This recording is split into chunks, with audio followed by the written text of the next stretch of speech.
Jarvis, you there? At your service, sir. Ngomongin teknologi di film Marvel pasti nggak lepas dari sosok ini, Tony Stark.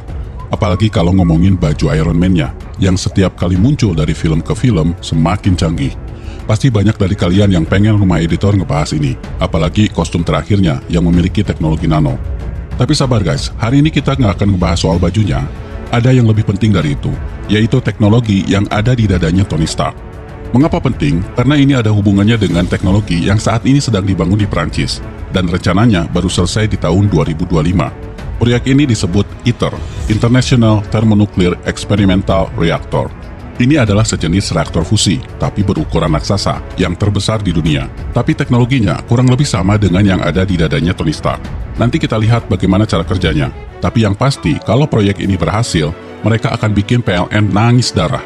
Karena dengan satu gelas air saja, sebuah reaktor fusi bisa menyediakan kebutuhan listrik untuk satu orang seumur hidupnya. 1 pound of fusion fuel would produce 40 million kilowatt hours of electricity. That could run your heart 50 lifetimes.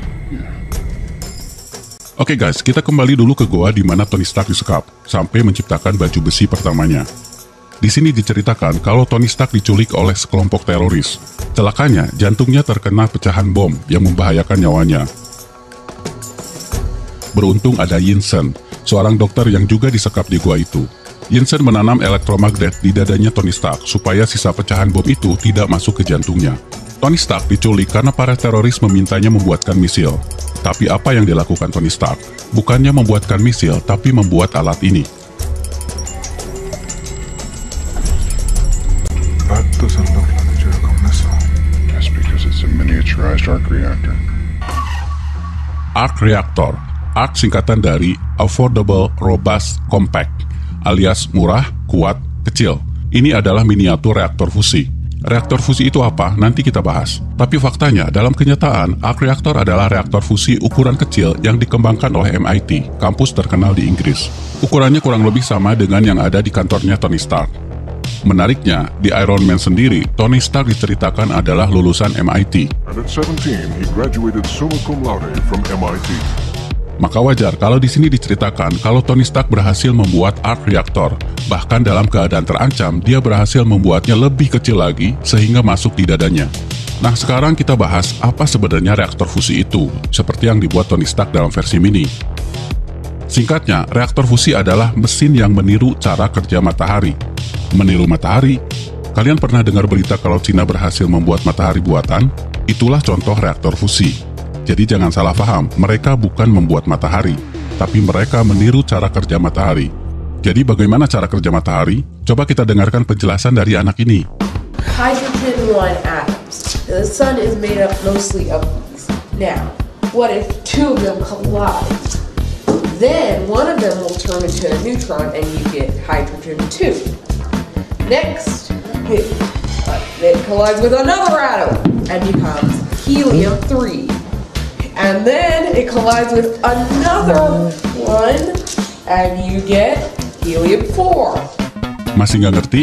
Oke, kita persingkat saja. Matahari bekerja dengan cara reaksi fusi. Penggemar Dragon Ball pasti tahu apa itu fusi.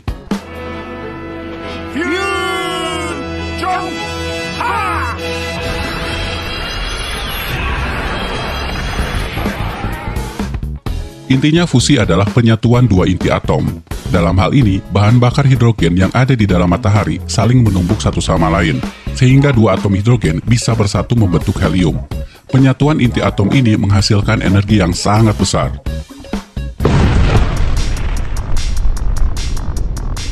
Here are 2 gallons of water.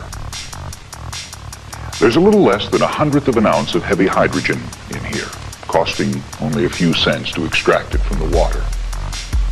Fusion reactions occurring in that quantity of fuel would produce the same heat energy as the combustion of 2 tons of coal, or the burning of 300 gallons of gasoline. 1 pound of fusion fuel would produce 40 million kilowatt hours of electricity, enough electricity for 20,000 people for a year. Nah, atas dasar pengetahuan ini, negara-negara maju berlomba-lomba membuat tiruan matahari di bumi dalam bentuk reaktor fusi, guna menyediakan sumber energi di masa depan. Pertanyaannya, apakah mereka berhasil? Ini berita buruknya. Membangun reaktor fusi bukan perkara mudah, karena yang mereka tiru adalah matahari, benda langit yang gravitasinya 28 kali lebih besar dari bumi. Reaksi fusi baginya sangat mudah, tapi melakukannya di bumi butuh modal yang sangat besar dengan teknologi yang tidak main-main. Selama puluhan tahun hingga sekarang masih dalam tahap eksperimen dan belum ada yang mencapai hasil yang memuaskan. Bahkan banyak yang pesimis kalau ini akan berhasil, karena teknologi ini selalu mundur 30 tahun dari yang dijanjikan.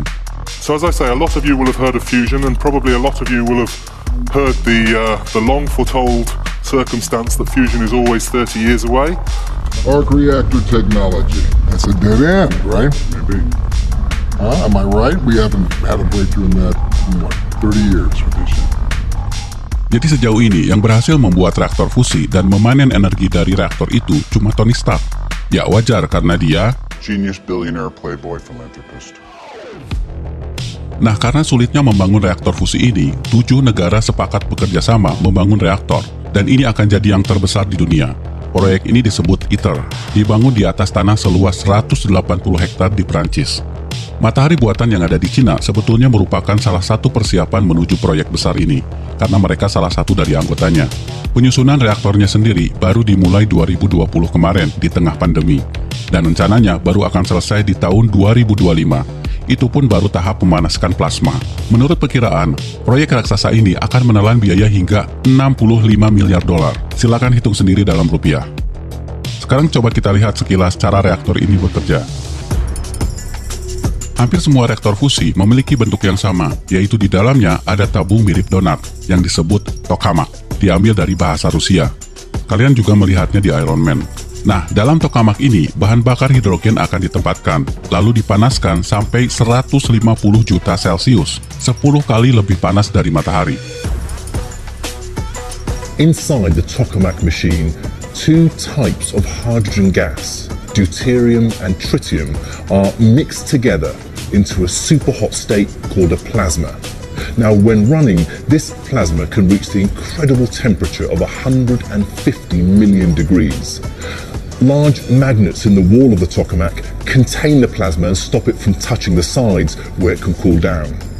Now, when it gets hot enough, the 2 types of hydrogen atoms fuse together to form helium and spit out a neutron.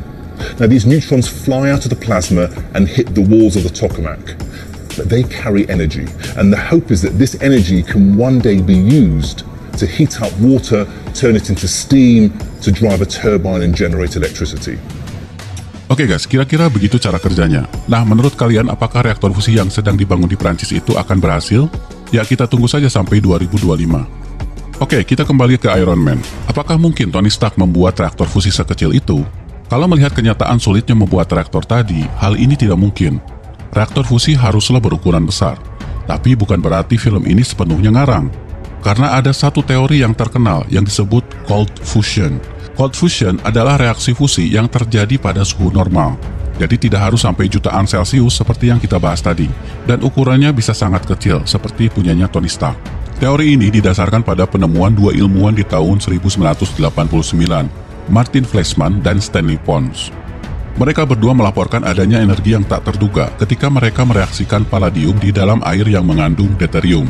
Mereka menduga ini adalah reaksi fusi. Jadi apa yang dibuat oleh Tony Stark di dalam gua itu bisa jadi berdasarkan penelitian ini, karena di sini pun Tony Stark menggunakan palladium.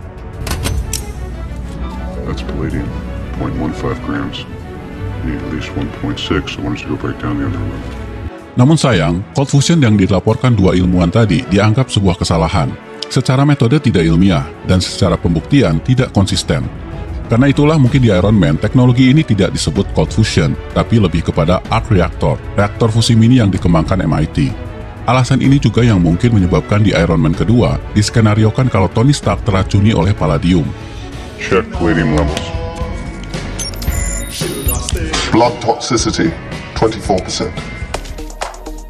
Kemudian Tony Stark menciptakan elemen baru atas petunjuk ayahnya. Congratulations. You have created a new element. Apakah cara kerjanya masih sama seperti reaktor tadi? Nah, kita berhenti dulu sampai di sini. Yang penting kalian tahu apa itu reaktor fusi. 40 million kilowatt hours of